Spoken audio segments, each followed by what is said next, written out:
자, 여러분 이제 마지막 영상입니다. 자, 신군부에 등장한 5.18 민주화운동에 대해서 우리가 이제 함께 공부를 할 겁니다. 11.6 사태 이야기를 이제 저번에 우리가 했고, 사실 김재규 중앙정보부장 김재규 같은 경우에는 선생님 생각에는 이제 사람들마다 이제 많이 이제 또 설이 있는데, 정권에 대한 반감도 충분히 있었겠지만, 뭔가 그 11.6 사태 같은 경우에는 뭔가 치밀하게 계획되어 있던 거는 아닌 것 같아요. 이제 우발적인 어쩌면 사건이 있지 않았을까. 왜냐하면 김재규의 이후의 행보를 보면 상당히 이제 갈팡질팡하거든요. 그래서 계획대로 착착착 뭔가 권력을 딱 틀어주는 게 아니라 조금 많이 왔다리 갔다리 시간도 낭비하고 그러면서 뭔가 다른 세력들이 치고 들어올 수 있는 어떤 빌미를 줍니다. 자, 어쨌든 그래서 대통령이 이제 그러면서 이제 결국 이 권력의 공백 상태에서 이제 결국 전두환을 비롯한 신군부 세력이 이제 권력을 잡게 되고요. 이 신군부 세력의 어쩌면 쿠데타 사건을 우리는 12.12 군사 반란이라 하고요. 민주주의 박정희가 죽고 나서 민주주의가 실현될 것이라는 어떤 기대감 속에서 전국 각지에서 일어났던 민주화 운동을 우리는 이제 서울의 봄이라고 합니다. 자, 어쨌든 보시죠. 11.6 사태 이후 정부는 이제 제주도를 제외한 전국에 이제 대통령이 이제 사망한 좀 초유의 상황이기 때문에 비상계엄령이 선포가 됩니다. 그러면서 유신헌법 체제였기 때문에 역시 통일주체 국민회의에서 국무총리였던 누가 최규하가 대통령으로 선출이 됐습니다. 사실 뭐 최규하라는 인물도 상당히 카리스마가 있고 뭔가 역량이 대통령을 할 만한 역량, 야심이 있었다면 어떻게 될지 모르겠지만 사실 최규하는 어떤 그만한 어쩌면 그런 대통령까지 해야 되겠다는 생각이 조금 없었나 봐요. 어쨌든 이 권력의 공백 속에서 결국 박정희 정권 아래서 군부의 핵심 요직에 있었던 보안사령관 전두환과 비롯한 일부 군인들이 군사 반란을 일으켜서 군 지휘권을 장악합니다. 이게 12.12 군사 반란이고요. 군사 반란 성공한 다음에 전두환은 비상계엄을 유지하고 헌법 개정을 지원하면서 중앙정보부장까지 이제 겸임하게 돼요. 그러면서 김재규를 이제 처형하게 됩니다. 군과 정부의 요직에 노태우를 포함한 신군부 세력을 배치하면서 이제 권력의 독점을 이제 하게 되고요. 유신 체제에 이어서 계속 군사 독재 체제를 지속하려고 합니다. 하지만 또 한편으로는 국민들이 유신 체제가 이제 끝나는 상황에서 이제 자유민주적인 기본 질서를 회복할 수 있을 거라는 이제 기대감이 커져 나가요. 그러면서 민주 인사들이 이제 정치 활동을 재개하고 1980년대 봄 5월달에 대학생들과 국민들이 신군부에 맞서서 비상계엄 철폐와 그 다음에 유신헌법 폐지 및 신군부 퇴진을 요구하는 민주화운동을 벌이는데 이게 서울의 봄입니다. 그래서 5월달에 서울역 광장에 모여서 대학생들이 이제 끝까지 이제 청와대까지 이제 진군하려고 하는데 이 과정에서 이제 정부의 회유와 압박에 결국에 대학생들이 이제 해산을 하게 돼요. 자, 그러면서 이제 어쩌면 끝까지 대학생들이 4.19처럼 끝까지 나갔으면 어땠을까라는 이제 좀 가정을 해보지만 역사의 가정은 사실 의미가 없죠. 그러면서 결국 신군부 세력은 모든 정치 활동을 금지한 다음에 비상계엄을 전국으로 확대하고 대학교에는 휴교령을 선포합니다. 하지만 이제 사실 전국으로 확대된 계엄령과 휴교령에 맞서서 전국의 대학생들은 사실 5월 달에 이제 서울역에서 이제 해산한 이후 다시 전국적으로 이제 모두 다 들고 일어나기로 했거든요. 하지만 이 신군부의 어떤 탄압에 의해서 결국 대부분의 곳에서는 이제 시위가 계속 이루어지지 못하고 약속은 어디에서만 지켜지냐면 결국 전남대, 광주에서만 지켜집니다. 그래서 결국 광주 지역 대학생들은 비상계엄 해제와 민주화를 요구하는 시위를 5월 18일에도 이제 계속하게 됐고 광주에 결국 광주로 이제 결국에는 어떤 시위가 한정되는 상황에서 신군부는 광주로 이제 결국 자신들의 폭력을 집중시키게 되죠. 그러면서 신군부가 계엄군을 투입해서 학생과 시민들을 무차별 폭행하고 연행하는 사건이 벌어지고요. 그러면서 이제 5.18 민주화 운동이 본격화됩니다. 5월 21일 날 오후에 금남로에서 시위대와 대치 중이던 계엄군이 일제히 시위를 향해 발포하고 수많은 사상자가 발생했고요. 결국 이제 계엄군의 발포에 분노한 시민과 학생이 스스로 무장하고 시민군을 조직해서 계엄군에 이제 저항하게 됩니다. 결국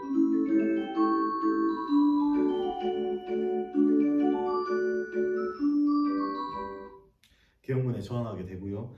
계엄군은 시외곽으로 철수해서 광주를 포위하고 광주 시민들은 일주일간 외부와 고립되는 이 상황이 벌어지게 되는 거죠. 하지만 그럼에도 불구하고 광주시 내는 시민들끼리 똘똘 뭉쳐서 공동체 의식을 바탕으로 치안도 무너지지 않고 그 어떤 강제 사건도 벌어지지 않고 서로 음식을 나눠 먹으면서 어떻게 성숙한 시민 의식과 공동체 의식을 보여줬는데요.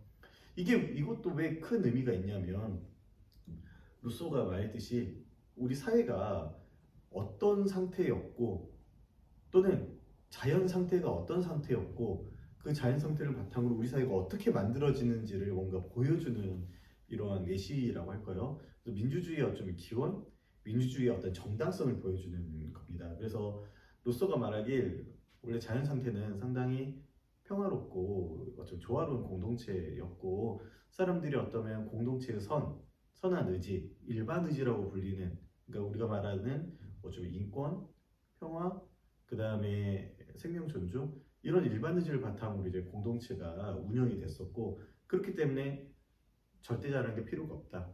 하지만 리더는 있어야 되고 또 그렇기 때문에 이 리더나 이제 절대자는 필요가 없고 그렇게 뭐 리더는 있어야 되지만 절대자는 필요가 없고 그렇기 때문에 각 개인들은 자신의 권리를 절대 남에게 넘겨서는 안 된다라고 이야기하면서 공화적으로 주장했거든요.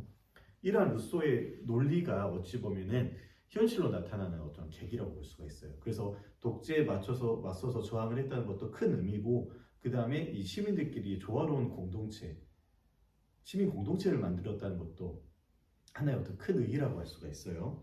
자, 그러면서 결국 시민 수습 대책위원회가 결성돼서 평화로운 수습을 위해서 계엄군과 협상을 이제 시도하게 됩니다. 신군부가 27일 새벽에 탱크랑 헬기까지 동원해서 결국 전라남도 도청에서 저항하던 시민군을 무자비하게 진압을 했고요. 이렇게 되면서 결국 하지만 신군부는 또 언론 통제로 사건의 진실을 이제 은폐하죠. 그러면서 광주 사태, 광주 반란 이런 식으로 이제 80년대에 불리게 됩니다.